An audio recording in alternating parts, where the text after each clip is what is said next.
আমি আজকে হাঁসের ডিম দিয়ে আলু দিয়ে রান্না করব। প্রথমে সরিষার তেল দিয়ে দিছি, তারপরে এখানে শুকনা মরিচ, কাঁচা মরিচ এবং একটু সস বাটা ছিল দিয়ে দিলাম। তারপরে একটু লাড়া দিয়ে মরিচের গুঁড়ি দিলাম, হলুদের গুঁড়ি দিলাম, দেওয়ার পরে লবণ দিয়ে মশলাটা ভালো মতো কষিয়ে নিব। কষানো হয়ে গেছে, এখন আমি আস্তে আস্তে আলুগুলো ভেঙে দিব। আলু সিদ্ধ করে রাখছিলাম আগেই, তো ভেঙে দিতেছি সব আলুগুলা। এভাবে আপনারা যদি ডিম রান্না করেন আসলে অনেক মজা হয়। তো এই যে আলু সবগুলা ভেঙে দেওয়া শেষ হয়ে গেছে, এখন আমি উল্টায় পাল্টায় ভালো মতো লাড়া দিয়ে ঢাকনা দিয়ে ঢেকে দিব। ঢাকনা দিয়ে ঢাকার পরে অনেকক্ষণ আমি একটু কষিয়ে নিব। কষানোর পরে এই দেখো হয়ে গেছে কষানো। তো আমি ঢাকনা উঠানোর পরে ভালো মতো লাড়া দিয়ে পুঁই শাক দিয়ে দেব।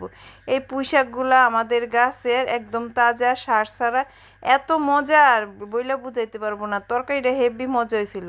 তো এই যে পুঁই শাকটা সিদ্ধ হয়ে গেছে অনেকটা, আমি ভালো মতো লাড়া দিয়ে দিতেছি।